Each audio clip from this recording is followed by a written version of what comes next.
Assalamualaikum warahmatullahi wabarakatuh. Kembali lagi di channel YouTube aku JJ Fauziah. Nah, di kesempatan kali ini saya akan menjelaskan materi tentang sinkronisasi sistem terdistribusi. Jadi, yang pertama, pengertian sinkronisasi. Apa itu sinkronisasi? Sinkronisasi di sini adalah proses pengaturan jalannya beberapa proses pada saat yang bersamaan. Sinkronisasi terkait erat dengan komunikasi. Komunikasi membahas bagaimana cara menyampaikan pesan antar komponen di dalam sistem terdistribusi. Tujuan sinkronisasi. Tujuan utama sinkronisasi adalah menghindari terjadinya inkonsistensi data karena pengaksesan oleh beberapa proses yang berbeda atau mutual exclusion, serta untuk mengatur urutan jalannya proses-proses sehingga dapat berjalan dengan lancar dan terhindar dari deadlock dan starvation. Sifat-sifat algoritma sistem terdistribusi. Yang pertama, informasi yang relevan tersebar di beberapa komputer. Kedua, keputusan pembuatan proses hanya berdasarkan informasi lokal. Ketiga, peristiwa kegagalan dengan penyebab tunggal di dalam sistem harus dihindarkan.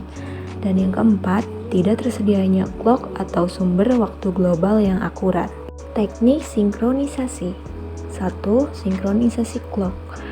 Sistem terdistribusi sebenarnya ada proses-proses kolaborasi atau kerjasama sinkronisasi sendiri diperlukan baik di sistem tunggal atau sistem terdistribusi dengan alasan yang sama. Sinkronisasi merupakan bagian penting untuk bekerja sama dalam pemakaian sumber daya berbagi atau sharing resource, kemudian pengurutan kejadian, dan yang terakhir kesepakatan clock tersebar. Berikut ini contoh tidak ada kesepakatan clock tersebar.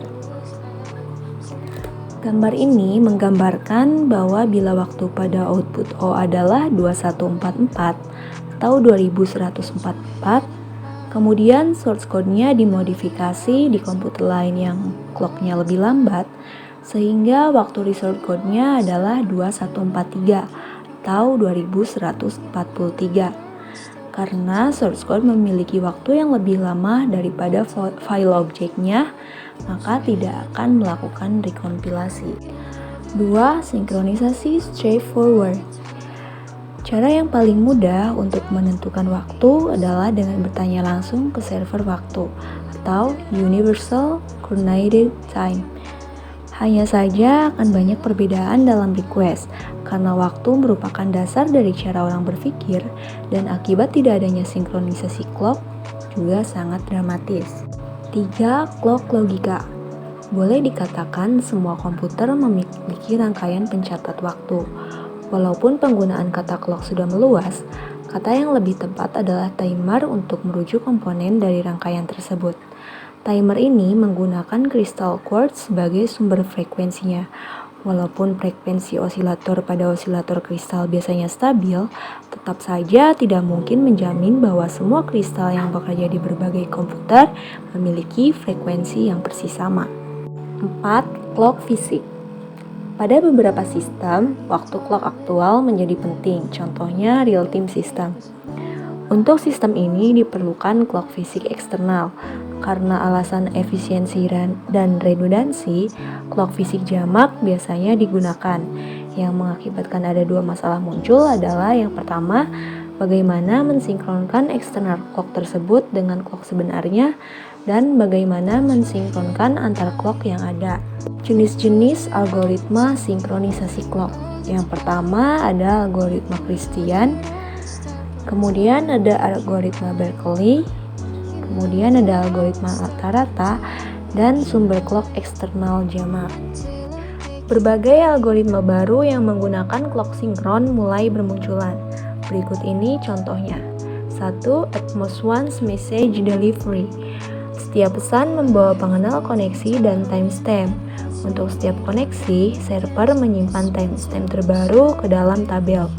Bila ada pesan masuk dengan timestamp yang lebih lama daripada timestamp yang disimpan, maka pesan tersebut akan ditolak dan dianggap sebagai duplikat. 2. Konsistensi cache berbasis clock. Konsistensi cache dalam file sistem tersebar menjadi perhatian karena setiap klien menginginkan cache file di lokal komputer. Bila dua komputer memodifikasi file secara bersamaan, berpotensi menyebabkan inkonsistensi. Algoritma terpusat. Pada algoritma terpusat, kondisi mutual exclusion atau mutex ditangani oleh sebuah proses yang dipilih sebagai koordinator untuk mengatur entry critical region. Setiap proses yang ingin meminta mutex mengirim pesan request ke koordinator. Bila proses tersebut menerima pesan reply dari koordinator, maka proses tersebut diizinkan masuk ke daerah kritis. Sesudah keluar dari daerah kritis, proses mengirim pesan ke release ke koordinator dan melanjutkan eksekusinya. Algoritma tersebar. Algoritma ini bekerja dengan membuat sebuah proses yang ingin memasuki daerah kritis. Terlebih dulu membuat pesan yang berisi nama daerah kritis yang ingin dimasuki, nomor proses, dan waktu terkininya. Pesan ini dikirim ke semua proses dengan asumsi komunikasi yang digunakan reliable. Bila sebuah proses menerima pesan request dari proses yang lain, respon yang diberikan tergantung dari state proses terhadap nama daerah kritis yang dalam pesan tersebut. Algoritma token ring. Di sini digunakan sebuah jaringan bus dengan proses-proses yang tidak berurutan. Melalui perangkat lunak, ring logika disusun dengan setiap proses ditetapkan posisinya di dalam ring seperti pada gambar B. Posisi ring dapat dialokasikan dengan menggunakan urutan nomor alamat jaringan atau dengan cara lain. Hal yang terpenting adalah setiap proses harus tahu siapa proses sesudahnya. Algoritma pemilihan. Banyak algoritma tersebar membutuhkan sebuah proses yang berfungsi sebagai koordinator, inisiator, sequencer, atau pelaksana fungsi khusus lain. Beberapa contoh seperti koordinator pada algoritma mutual exclusion terpusat. Bila koordinator tersebut mengalami kegagalan karena hostnya down, sistem harus dapat melanjutkan eksekusi hanya dengan memulai lagi sebuah copy proses koordinator baru di host yang lain. Algoritma yang menentukan di mana copy koordinator baru tersebut harus dimulai lagi disebut algoritma pemilihan. Demikian penjelasan materi sinkronisasi sistem terdistribusi dari saya.